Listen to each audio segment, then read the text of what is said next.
Well, good afternoon. Thank you for being here. Over the past few years, the evidence is beginning to point to a clear and present danger to religious liberty in our nation's military. I'm Tony Perkins. I'm the president of the Family Research Council, a member of a broad coalition of organizations and individuals represented here today that are standing up and defending the rights, specifically the religious freedom rights of those who defend us in our nation's military.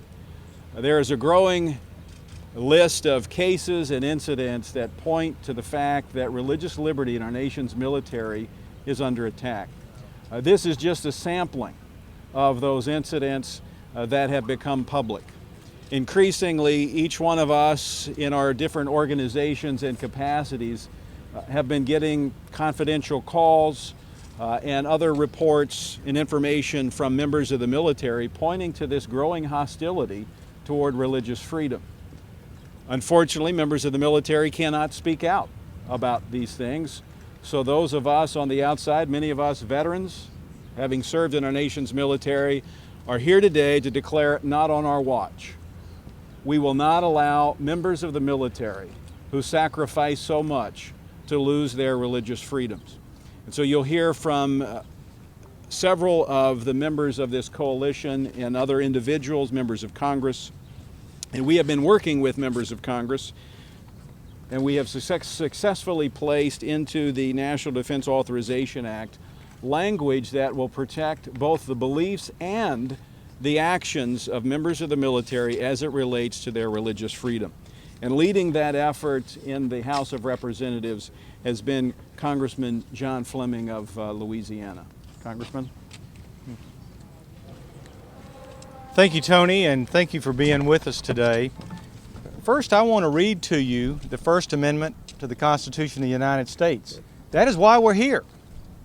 Congress shall make no law respecting an establishment of religion, or prohibiting the free exercise thereof, or abridging the freedom of speech, or of the press, or of the right of the people peaceably to assemble and to petition the government for a redress of grievances.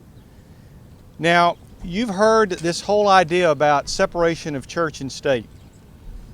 That does not appear in the Declaration of Independence. It does not appear in the Constitution. It came from a letter by Thomas Jefferson in response to complaints by the Danbury Baptist Church. And they were saying, we're tired of government impinging upon our rights. He responded by saying, we should build a wall keeping the state out of the church. He said nothing about keeping religion, religious beliefs, Christianity, or any other religious beliefs for that matter, out of the public square. He said nothing about that. So now, all of a sudden, we find ourselves with this broad front from the Obama administration that has been taking away the religious freedoms, religious liberty of people in all corners. Even in my own town of Bossier City, in my district, we have an issue going on right now where the Department of Justice is removing funding for grants for the Young Marines program simply because they have God in their pledge. But worse than that is what's happening in the military today. And you're going to see by the information we provide to you, where there's a long list of things that have been happening in very recent years, that for those who do the most for us, uniformed members who put their lives on the lines and have done that for over 237 years, those who have fought for our religious liberties the most are the ones today that are having those very liberties taken from them. And so I put in an amendment to the 2014 National Defense Authorization Act that simply expands in law and statute to be in compliance with the Constitution itself. So what did we do? We just simply said that not only are uniformed members allowed to have their own religious beliefs, I mean, that goes without saying, but they can also have actions and speech that reflect sincerely held beliefs and conscience. Also, we add to it the fact that you can't suddenly develop religious beliefs and conscience that could interfere with your duties. So it can't be used as an excuse. And I think that strikes a wonderful balance. It did pass through committee. It passed through bipartisan. We had Democrat votes. It passed through the House without any problem. Senators Lee and Cruz put a very similar amendment into their NDAA bill, and half of the Democrats on the committee and all the Republicans voted for it, and we expect it to pass on their floor. My concern today, and this is why I want to reach out to folks across America, is the fact that this still is in danger. It could be stripped out of committee. We know the President is very uncomfortable with your religious liberty. And so I ask today that you all join us in support to make sure that this final language gets into law and that the President signs it. And with that, I would like to introduce my good friend, Louis Gohmert of Texas, to speak a few words. Thank you, John. This is so appropriate, the language that John has added, and I appreciate so much Dr. Fleming's work in this area, and especially the work of the groups represented here, particularly the Family Research Council.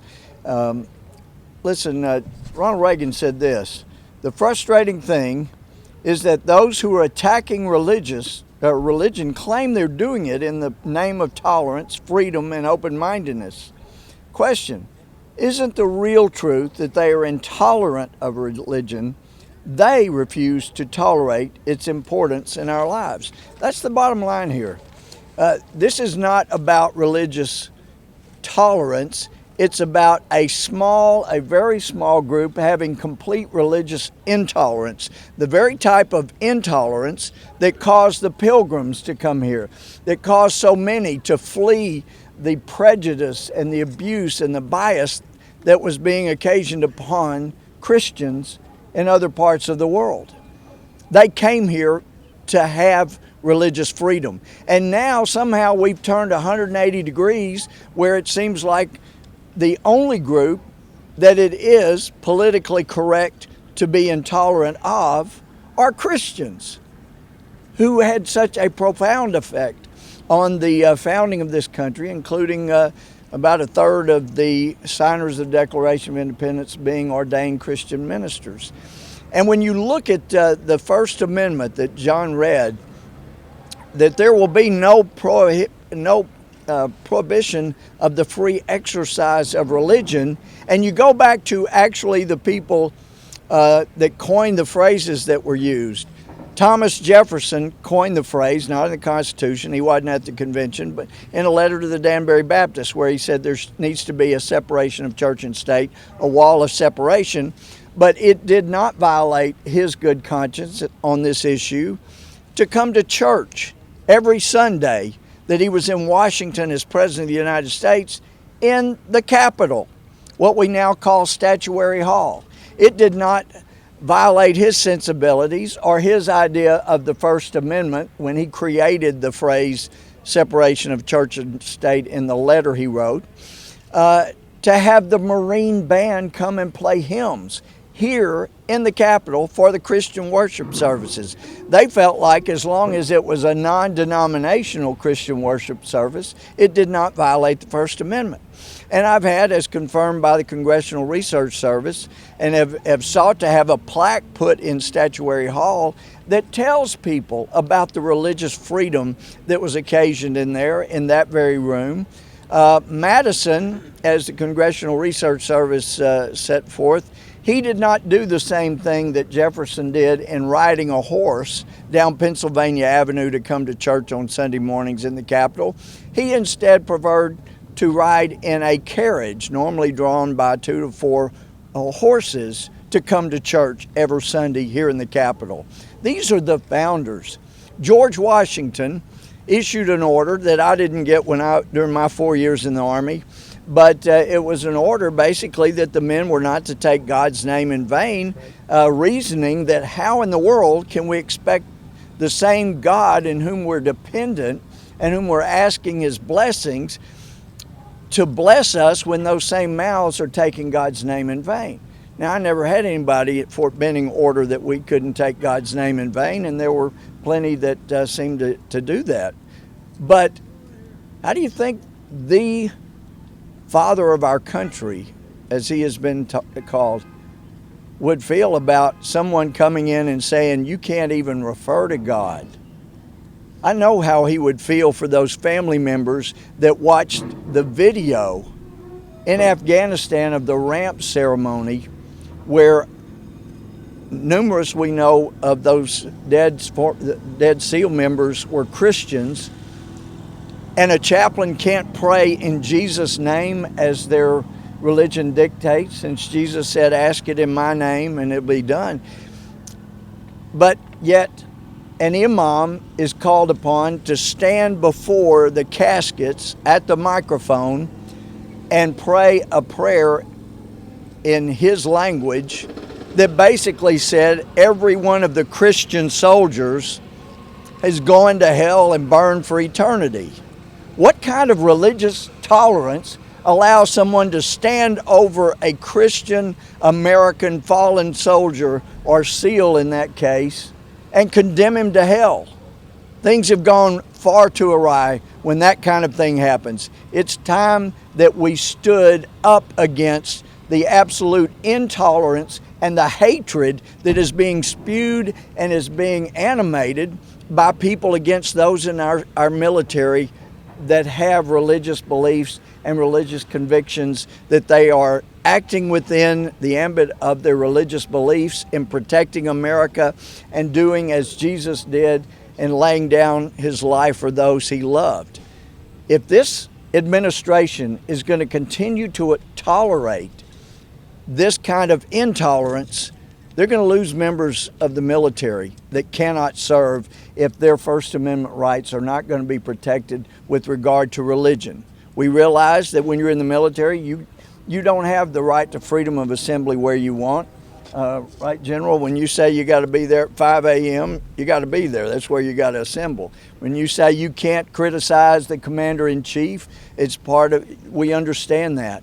But to take away religious flexibilities that have always been there for particularly Christians will not only devastate the military, it'll devastate this country. And appreciate your being here and your interest. Next is Jim Bridenstine from Oklahoma. Thank you, sir. Well, I am very pleased to see so much support for preserving religious liberty. Thank you to all the organizers of the event, the Family Research Council, the Chaplains Alliance, and others who put this together, and for inviting me. While I am a member of Congress, I have spent my adult life in the service of my country as a Navy pilot, and I continue to serve even today as a reservist in the United States Navy.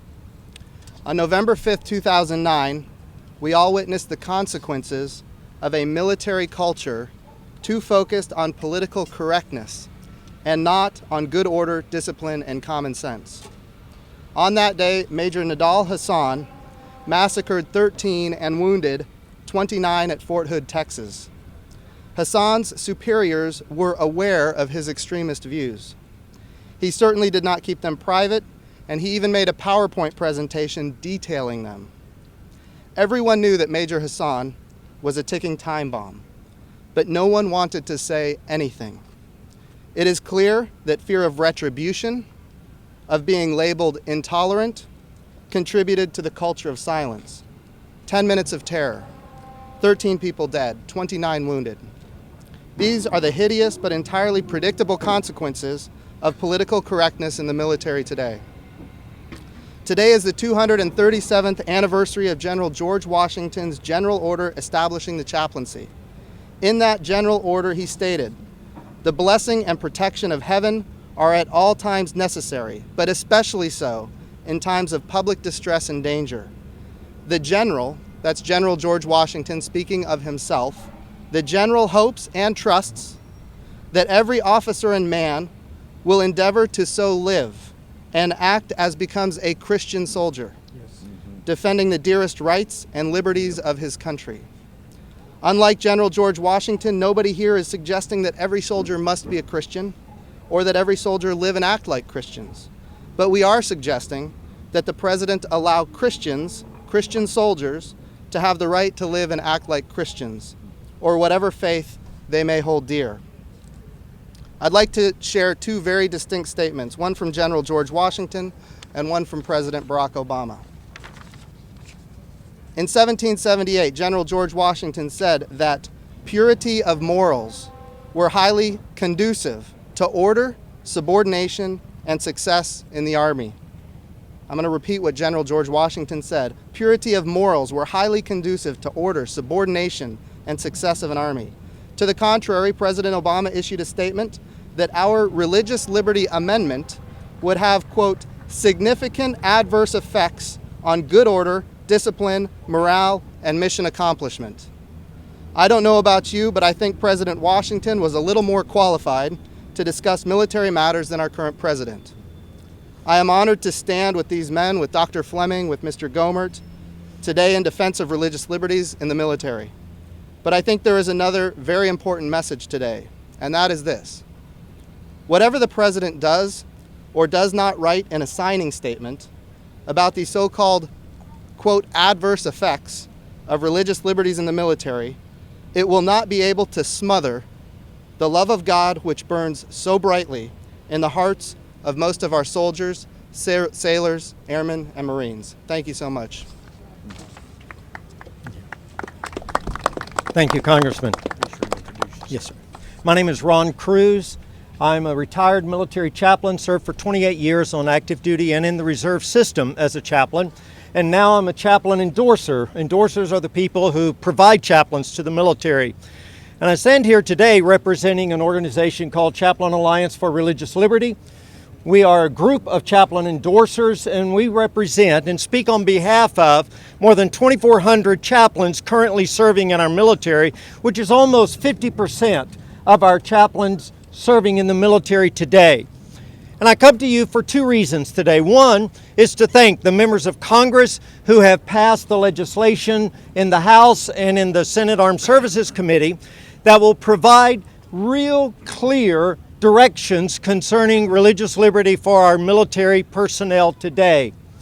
And secondly, I come to announce that the Chaplain Alliance for Religious Liberty, along with our coalition here, is beginning a campaign to inform members of the military exactly what their constitutionally guaranteed, God-given, but constitutionally guaranteed religious liberties are.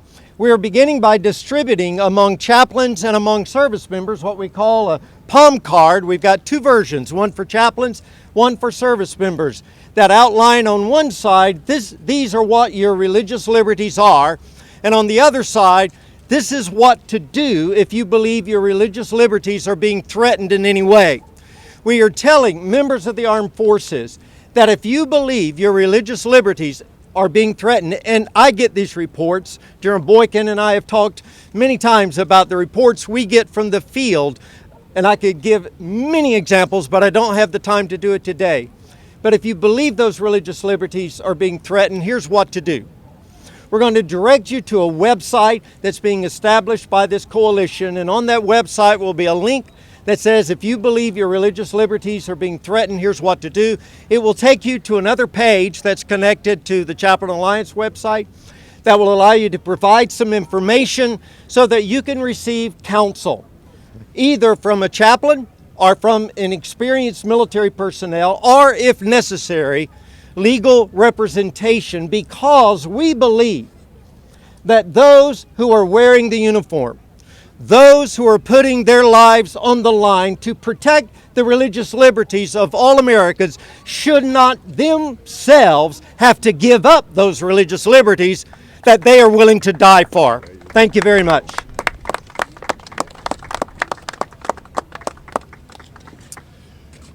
Good morning. My name is Frank Gaffney. I'm the president of the Center for Security Policy. I'm extremely proud to be part of this coalition and the work that it is doing on behalf of our men and women in uniform and their religious freedoms.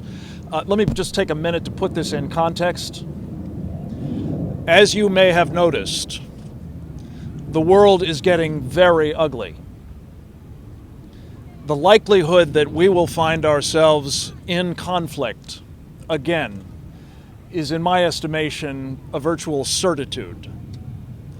The only military we have is, of course, that of the United States Armed Forces.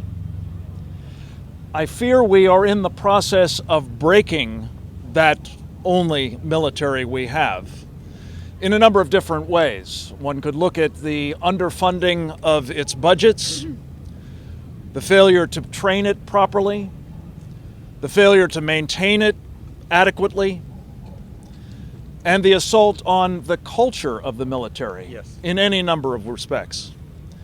The one that brings us here today is, of course, that which undermines, in a very material way, the good order and discipline of the men and women in uniform by denying them one of the fundamental freedoms that, as has just been pointed out, we're asking them to protect for all of us.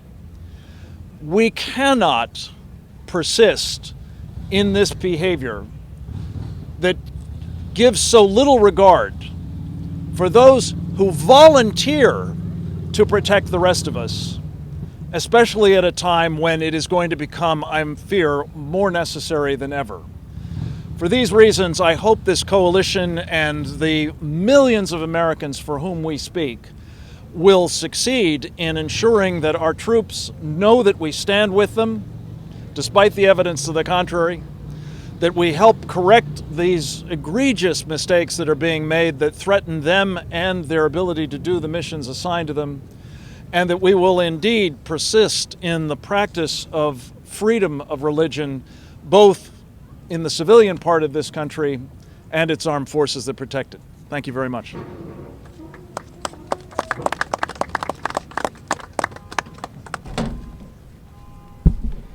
Good afternoon, ladies and gentlemen. My name is Christian Roby, and I'm speaking on behalf of the Media Research Center. I want to address the media's treatment of this topic today. The liberal news media overall treats the military like America's most crucial laboratory for fundamental transformation of this country. Now they've succeeded in scrubbing out don't ask, don't tell. They want to take the next step and innovate religion out of the armed forces. They'll use issues like sexual assault to prove that religious freedom must be reined in. They'll say it's those misogynistic, intolerant Christians who are a threat, not just to women, but to everyone who isn't a conservative Jew or Christian. The liberal media will thus demand that so-called Christian proselytizers be drummed out of the military. News reporters and TV producers are sympathetic listeners to groups that don't just want to separate church and state. They want to separate church and society, separate church from the soldier, sailor, and airman. Groups like the so-called Military Religious Freedom Foundation have willing allies, unfortunately, in newsrooms to spread their left-wing secular agenda. And of course, it's not just groups like the MRFF who have co-opted the media in their assault against religious freedom within the military. This administration is compelling, through the chain of command, the American military to destroy the very thing it has been sworn to protect in the United States: freedom, specifically religious freedom. And the media are driving this anti-freedom agenda for this administration, the liberal media. It doesn't matter that there have been a smattering of stories here and there about this most important of topics. The question is, why isn't this assault on religious freedom one of the biggest, most widely reported stories of this year? Thank you.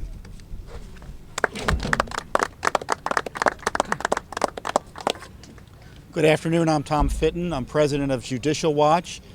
Judicial Watch is a government watchdog organization that promotes the United States Constitution and seeks a return of ethics and morality to our nation's public life.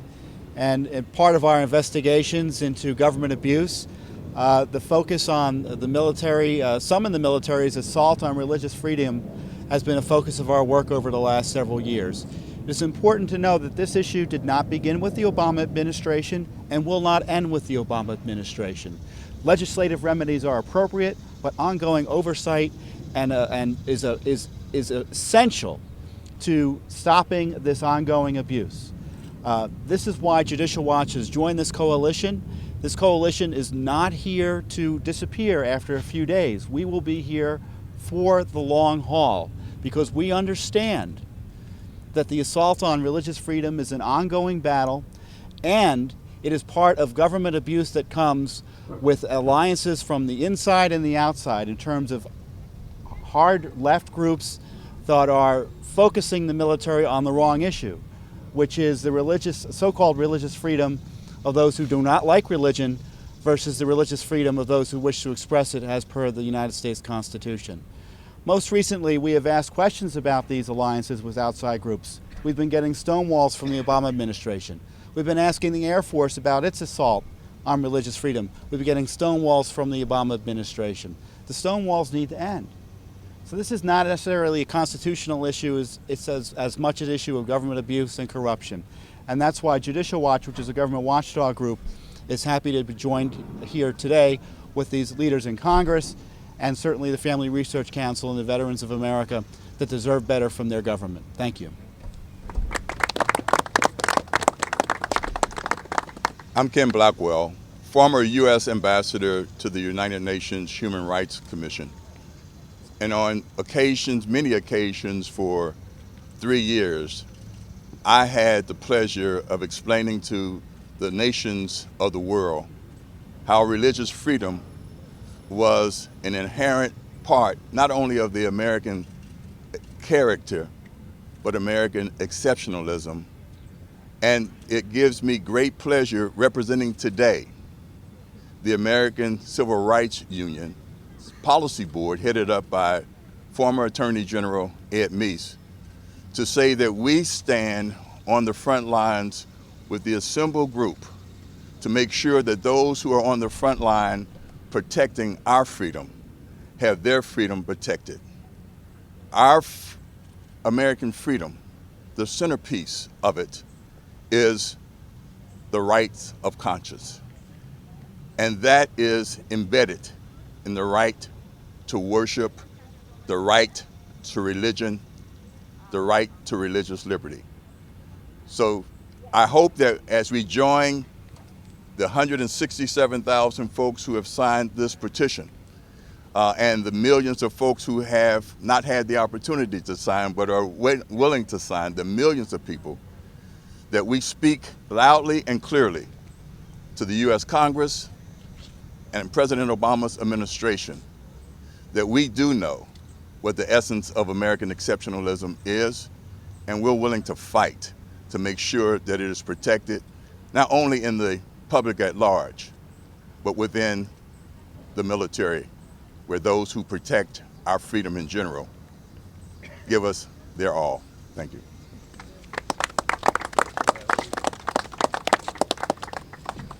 My name is Jerry Boykin. I'm the Executive Vice President of the Family Research Council. I'm going to wrap this up and then we'll go to question and answer. I'll turn it back to Congressman Fleming here in a minute. I simply want to say this. This is a very serious problem, and it's one that Americans need to take seriously. This is going to impact on the readiness of our military overall, as well as retention and recruiting. Because when young men and women across America are told that they must leave their faith at the door when they come into our military, they will not be allowed to protect or to practice their faith, then they're not going to come in our military, and our military readiness will decline as a result of it. This is a serious problem. Ron Cruz and I and the Center for Military Readiness that is represented here today by Tommy Sears, we get calls and emails all the time from people inside the military, not just chaplains, but individual soldiers, sailors, airmen, and Marines who tell us how bad it is in the military today, how political correctness has absolutely destroyed the whole concept of being able to live your faith, which is what religious liberty is. It's not the freedom to worship. You can worship, but it's living our faith. That's religious liberty. and they're telling us all the time how bad it is.